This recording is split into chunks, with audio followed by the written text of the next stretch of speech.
सिरसा ਅਸਤੀਫਾ ਦੇ ਗਿਆ ਤੇ ਹੁਣ ਸਿੱਧੇ ਤੌਰ ਦੇ ਉੱਤੇ ਮੈਂ ਸਮਝਦਾ ਵਾਂ ਕਿ ਇਹ ਕੁਲਵੰਤ ਸਿੰਘ ਬਾਠ ਜਿਹੜੇ ਨੇ ਉਹ ਲੀਗਲੀ ਪ੍ਰਧਾਨ ਨੇ। ਐਕਟ ਦੇ ਹਿਸਾਬ ਨਾਲ ਕਮੇਟੀ ਚੱਲਣੀ ਹੈ, ਹਰਮੀਤ ਸਿੰਘ ਕਾਲਕਾ ਦੇ ਤੱਥਾਂ ਦੇ ਹਿਸਾਬ ਨਾਲ ਕਮੇਟੀ ਨਹੀਂ ਚੱਲਣੀ।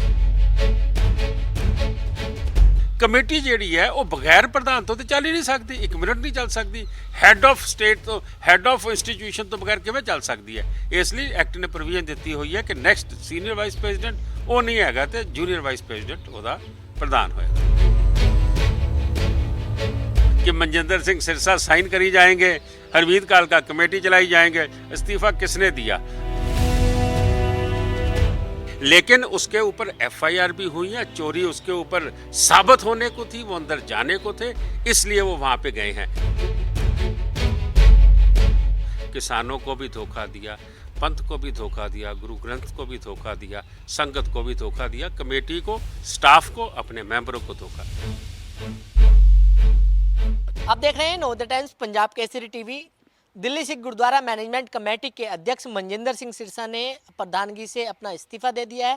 उसके बाद वो बीजेपी में शामिल हो गए हैं, लेकिन अब दिल्ली सिख गुरुद्वारा मैनेजमेंट कमेटी का प्रधान कौन होगा अभी ये साफ नहीं है। लेकिन इस पर बातचीत करने के लिए हमारे साथ पूर्व प्रधान मनजीत सिंह जी के और जागो पार्टी के अध्यक्ष मनजीत सिंह जी के जी हैं।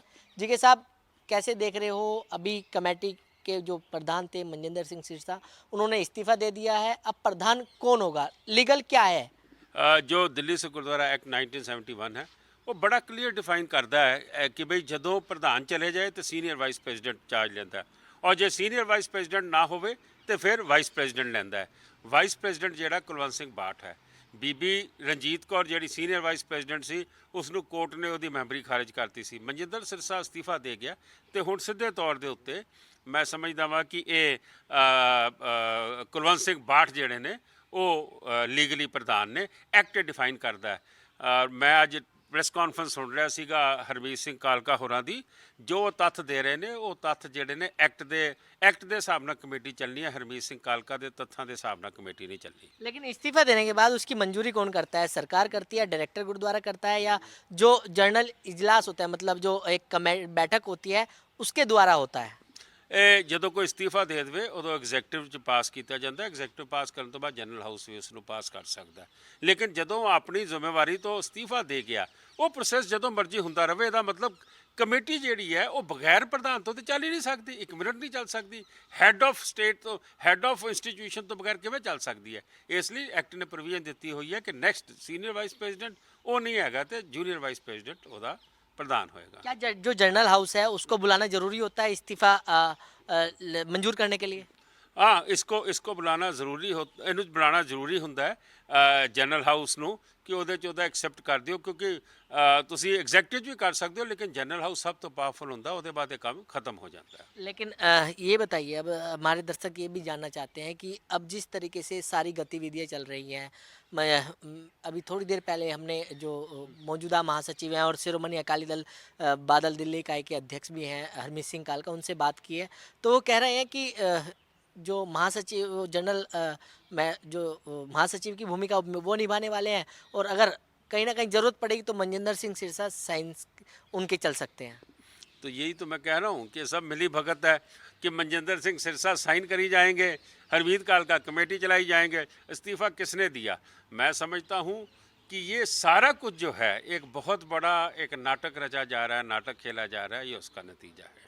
अच्छा, एक चीज़ ये भी है कि जो दिल्ली सिख गुरुद्वारा मैनेजमेंट कमेटी को लेकर जो भी प्रधान बनता है वो इस्तीफा क्यों देता है? आप भी शिरोमणि अकाली दल बादल दिल्ली इकाई की तरफ से अध्यक्ष बने, 6 साल आप भी प्रधान रहे, आपने भी इस्तीफा दे दिया, आपके ऊपर भी भ्रष्टाचार के आरोप लगे, उन्होंने भी इस्तीफा दे दिया, वो पार्टी ने, उन्होंने पार्टी बदल ली। क्या वजह क्या मानते हैं आप? उन पे कोई आरोप लगे थे पहले ये बताएं आप? मेरे पे भ्रष्टाचार के लगे, सिरसा साहब पे क्या लगे थे बताएं आप? इल्जाम लगे? नहीं, ये है क्या, मतलब ये क्या है? उन पे भ्रष्टाचार के इल्जाम लगे कि नहीं लगे आप बताएं?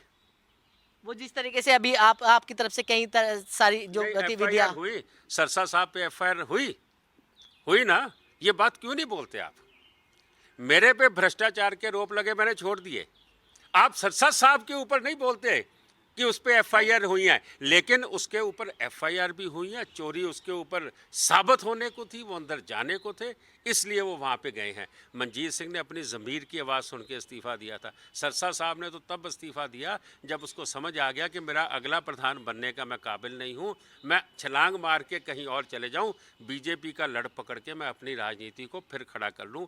किसानों को भी धोखा दिया, पंथ को भी धोखा दिया, गुरु ग्रंथ को भी धोखा दिया, संगत को भी धोखा दिया, कमेटी को, स्टाफ को, अपने मेंबरों को धोखा दिया। लेकिन आपके बारे में तो जीके साहब ये कहा जाता है कि आप बीजेपी की बी टीम की तरह रूप में काम करते थे, जाना आपको था बीजेपी में, लेकिन चले गए मनजिंदर सिंह सिरसा। ऐसे तो बड़ी बातें कही जाती थी मेरे बारे में, वो फिर मैं क्यों नहीं चले गया? आज गया कौन है? आप आज भी जब इंटरव्यू ले रहे हैं, आप आज भी यही बात करते हो कि सरसा साहब जो है उन्होंने जो किया वो ठीक किया होगा, मनजीत सिंह ने गलत किया होगा। मैं ये समझता हूँ मैंने कि ये नहीं कहा, मैंने ये नहीं कहा सर। मैं ये समझता हूँ कि मनजिंदर सिंह सिरसा ज्वाइन करे हैं बीजेपी, मनजीत सिंह नहीं करा। मनजीत सिंह पे इल्ज़ाम लगे, मैंने इस्तीफ़ा दिया, सरसे पे 3-3 एफआईआर हुई, कालके पे एफआईआर हुई, किसी ने इस्तीफ़ा नहीं दिया। इस्तीफ़ा तब दिया जब इनको समझ आ गया कि अब अंदर जाएंगे। और मैं समझता हूँ कि एक कहावत है कि जब वो पंजाबी च कहते बांदरी दे पैर सड़ते बच्चों ते चढ़ जाती है। तो जो पैरों ਨੂੰ सेक लगन लगा, मेरे ते NSA भी लग चुका, मेरे ते टाडा भी लग चुका, मेरे ते एडे करप्शन के केस भी पै चुके, मेरे ते 2.5 साल बीजेपी के साथी रहे, इन्होंने पूरा जोर ला लिया, सुखबीर बादल ने, सरसे ने और सारिया ने, कि मनजीत सिंह नूं अंदर करा दीए, लेकिन कुछ नहीं कर सके। ज़मीर दे करके इस्तीफ़ा दिता सी।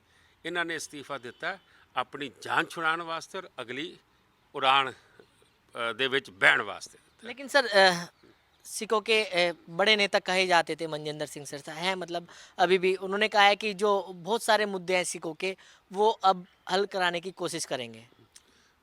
मैं समझदा वां कि गुरु महाराज मेहर करे जे सिखां दे मसले वो हल करा देन, क्योंकि मैनूं लगदा है कि जो इन्हां दी पास्ट परफॉर्मेंस है, ਜਦੋਂ भी सरकार ਦੇ ਨੇੜੇ ਗਏ ਇਹਨਾਂ ਨੇ ਆਪਣੇ ਕਬਜ਼ੇ ਵਾਲੇ ਪਲਾਟ ਠੀਕ ਕਰਾਏ, ਇਹਨਾਂ ਨੇ ਆਪਣੇ ਹੋਟਲਾਂ ਦੇ ਆਪਣੇ ਲਈ ਰਾਜ ਸਭਾ, ਆਪਣੇ ਲਈ MLA ਦੀਆਂ ਟਿਕਟਾਂ ਲਈਆਂ, ਕੌਮ ਦਾ ਕੰਮ ਕਦੀ ਨਹੀਂ ਕੀਤਾ।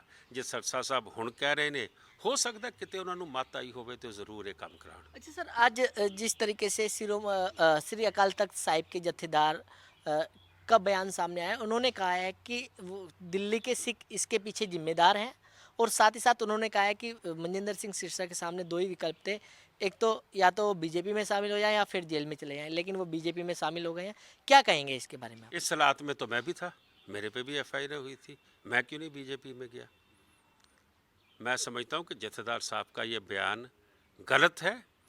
FIR जो हुई हैं वो किसी एक इंडिविजुअल ने नहीं कराई, आफ्टर इन्वेस्टिगेशन हुई हैं। जत्थेदार साहब को ऐसा बयान नहीं देना चाहिए था। तो बिल्कुल ये थे दिल्ली सिख गुरुद्वारा मैनेजमेंट कमेटी के पूर्व अध्यक्ष मनजीत सिंह जी के, जिन्होंने नवोदय टाइम्स पंजाब केसरी से खास बातचीत की। दिल्ली से Camille Kumar Kansal, Navodaya Times Punjab Kesari TV।